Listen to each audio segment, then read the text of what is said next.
পাঞ্জাবের কাছে লজ্জাজনকভাবে হারের পর কলকাতার অধিনায়ক অজিঙ্কা রাহানে সকলের সামনে কেঁদে ফেললেন এবং শ্রেয়স আয়ার এবং দলের কিছু প্লেয়ারকে নিয়ে এমন কিছু কথা বললেন যা শুনে আপনি অবাক হয়ে যাবেন। তার সাথে এটাও জানিয়ে দিলেন পরের ম্যাচে কোন প্লেয়ারদের তিনি বাদ দেবেন। দেখাবো তিনি আজকের ম্যাচে হেরে যাওয়ার পর কি বললেন। তবে তার আগে শ্রেয়স আয়ার এবং অজিঙ্কা রাহানের মধ্যে সবচেয়ে সেরা অধিনায়ক আপনি কাকে মনে করছেন সেটা অবশ্যই কমেন্ট করে জানাবেন।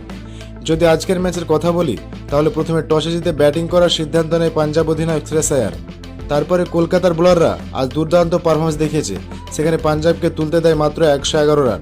কলকাতার প্লেয়াররা যেমনভাবে ভেবেছিল তারা এই ম্যাচটা সহজে জয় করে নেবে, কিন্তু কাজটা মোটেও সহজ ছিল না।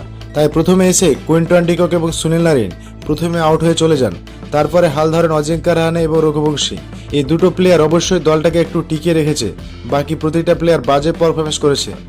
রাহানে একটা ভুল শটে আউট না হয়ে আউট হয়ে যান, কারণ হচ্ছে তিনি রিভিউ না নেওয়ার কারণে তাকে প্যাভিলনে ফিরে যেতে হয়।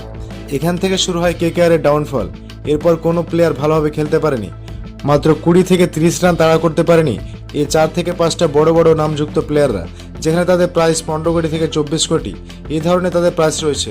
যাই হোক, 10 উইকেট হারিয়ে তারা তুলতে পারে মাত্র 95 রান। হ্যাঁ, এটা ঠিকই শুনেছেন, মাত্র 95 রান তুলতে পারে তারা। এরপর অজিঙ্কা রাহানে সকলের সামনে বলেন যে আমাদের প্রতিটা বলার দুর্দান্ত পারফরমেন্স করেছে, তবে আমাদের ওপেনিং জুটি, মিডল অর্ডার এবং ফিনিশার সবাই তার পারফরমেন্স একেবারে বাজে ছিল, যার কারণে আমরা আজকের ম্যাচটা হেরেছি। এবং তিনি তার সাথে এটা বলেন যে মঈন আলীকে না খেলানোটা আজকে আমার সত্যি বড় ভুল হয়েছে, কারণ আজকের এই ম্যাচটা প্রতিটি দলের স্পিনাররা প্রচুর পরিমাণে উইকেট পেয়েছেন।